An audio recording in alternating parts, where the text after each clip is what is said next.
Then Hannah prayed and said, My heart rejoices in the Lord. In the Lord my horn is lifted high.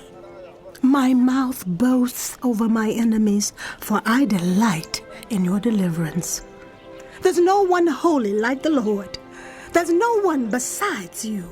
There's no rock like our God. Do not keep talking so proudly or let your mouth speak such arrogance, for the Lord is a God who knows, and by him deeds are weighed. The bows of the warriors are broken, but those who stumbled are armed with strength. Those who were full hired themselves out for food, but those who were hungry are hungry no more. She who was barren has borne 7 children, but she who has had many sons pines away. The Lord brings death and makes alive. He brings down to the grave and raises up. The Lord sends poverty and wealth. He humbles and he exalts. He raises the poor from the dust and lifts the needy from the ash heap. He seats them with princes and has them inherit a throne of honor. For the foundations of the earth are the Lord's. On them he has set the world. He will guard the feet of his faithful servants, but the wicked will be silenced in the place of darkness. It is not by strength that one prevails. Those who oppose the Lord will be broken. The Most High will thunder from heaven. The Lord will judge the ends of the earth. He will give strength to his king and exalt the horn of his anointed. Then Elkanah went home to Ramah, but the boy ministered before the Lord under Eli the priest. Eli's sons were scoundrels. They had no regard for the Lord. Now it was the practice of the priests that whenever any of the people offered a sacrifice, the priest's servant would come with a 3-pronged fork in his hand while the meat was being boiled, and would plunge the fork into the pan or kettle or cauldron or pot. Whatever the fork brought up, the priest would take for himself. This is how they treated all the Israelites who came to Shiloh. But even before the fat was burned, the priest's servant would come and say to the person who was sacrificing, Give the priest some meat to roast. He won't accept boiled meat from you, but only raw. If the person said to him, Let the fat be burned first, and then take whatever you want, the servant would answer, No, hand it over now. If you don't, I'll take it by force. Give it over. This sin of the young men was very great in the Lord's sight, for they were treating the Lord's offering with contempt. But Samuel was ministering before the Lord, a boy wearing a linen ephod. Each year his mother made him a little robe and took it to him when she went up with her husband to offer the annual sacrifice.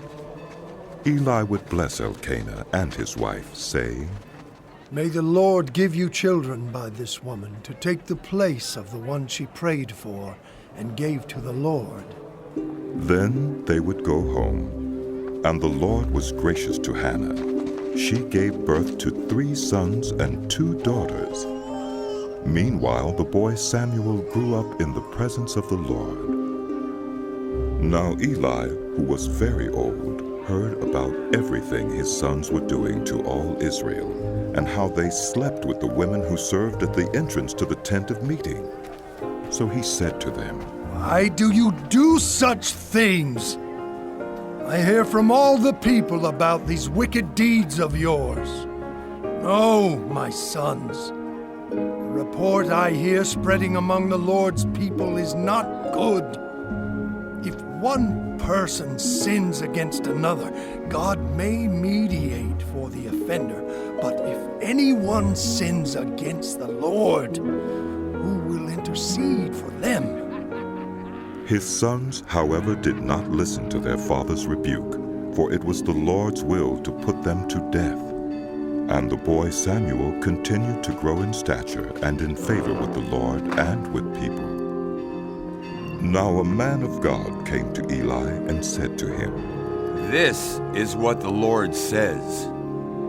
Did I not clearly reveal myself to your ancestors' family when they were in Egypt under Pharaoh? I chose your ancestor out of all the tribes of Israel to be my priest.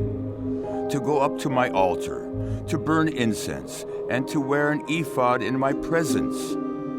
I also gave your ancestors' family all the food offerings presented by the Israelites. Why do you scorn my sacrifice and offering that I prescribed for my dwelling? Why do you honor your sons more than me by fattening yourselves on the choice parts of every offering made by my people Israel? Therefore, the Lord, the God of Israel, declares, I promised that members of your family would minister before me forever. But now the Lord declares, far be it from me. Those who honor me I will honor, but those who despise me will be disdained. The time is coming when I will cut short your strength and the strength of your priestly house, so that no one in it will reach old age, and you will see distress in my dwelling. Although good will be done to Israel, no one in your family line will ever reach old age.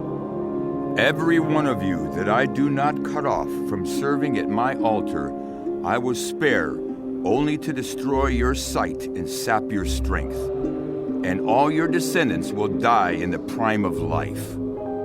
And what happens to your two sons, Hophni and Phinehas, will be a sign to you. They will both die on the same day. I will raise up for myself a faithful priest who will do according to what is in my heart and mind. I will firmly establish his priestly house, and they will minister before my anointed one always. Then everyone left in your family line will come and bow down before him for a piece of silver and a loaf of bread and plead, appoint me to some priestly office so I can have food to eat.